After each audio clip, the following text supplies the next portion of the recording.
whether the Bible mentions cannabis. No, the Bible doesn't mention cannabis. Anybody who says that it does hasn't done their due diligence. The Bible mentions alcohol quite a bit, and so there's a number of things we can learn about, whether those things are similar or not.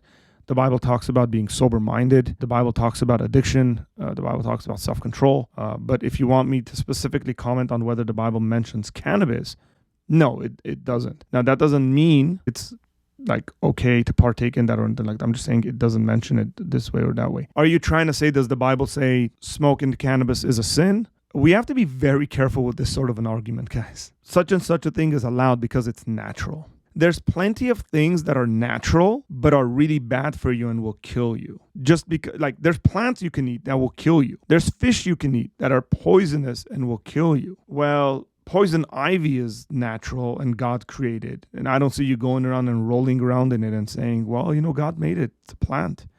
It's okay. Just because something is natural doesn't mean it's right. Because this is specifically, let me call this by name.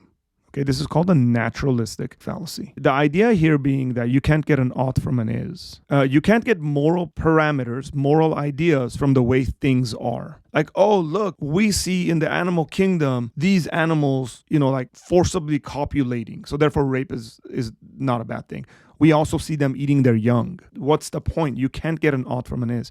So just because something is in nature doesn't mean now you can use it however you want. Could there be things in nature that we misuse, we abuse, but they have positive properties to them, medicinal properties and stuff like that? Yes. If people are like recreationally getting high, they're look, anything that puts you in a state of mind where you are no longer sober, I think is a sin. Very, very clearly simple. If that's what that's doing, it's a sin. Stay away from it. If we can extract stuff, if we can use it, pain management and stuff like that. I mean, look, we have morphine and all sorts of other things we give people for pain management. I don't necessarily have an issue with that.